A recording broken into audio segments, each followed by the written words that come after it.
Denver may begin turning away many migrants from shelters. It's because the city can't get federal funding for helping migrants who are not in the official immigration process. Our Angeline McCall's been following this impact for a couple of months now. Recent change this afternoon. Yeah, recent change just announced this afternoon, Kyle. And like you mentioned, this does come down to funding and a new requirement for federal dollars. The city cannot front the costs alone, they say. And when we talk about city-run shelters, this is much of what they look like, which is simply most people staying in hotel-turned shelters. So far, the city has spent over $12 million, but moving forward, Denver says it needs federal funding and reimbursement. However, the federal government has put a requirement that they'll only help with funding if migrants are known to immigration. So the only people who will be sheltered are those who went through a port of entry when they crossed the border, or those who have already initiated the asylum process once they got here.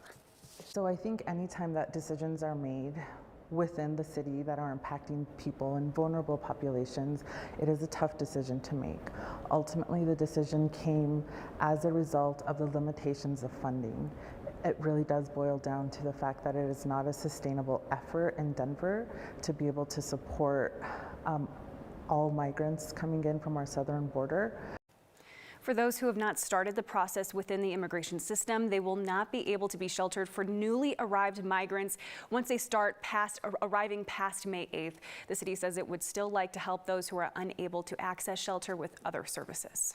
And this presents an opportunity, Angeline, to explain to people how the system works in terms of getting into the asylum process. So folks can come to the border, go to an official port of entry, and they can say, I'm looking for asylum. They also are allowed to cross without permission, and then the first time they see an immigration official say, I am here for asylum. Those are both allowed routes. It's a little bit more complicated once they get to the interior of the country.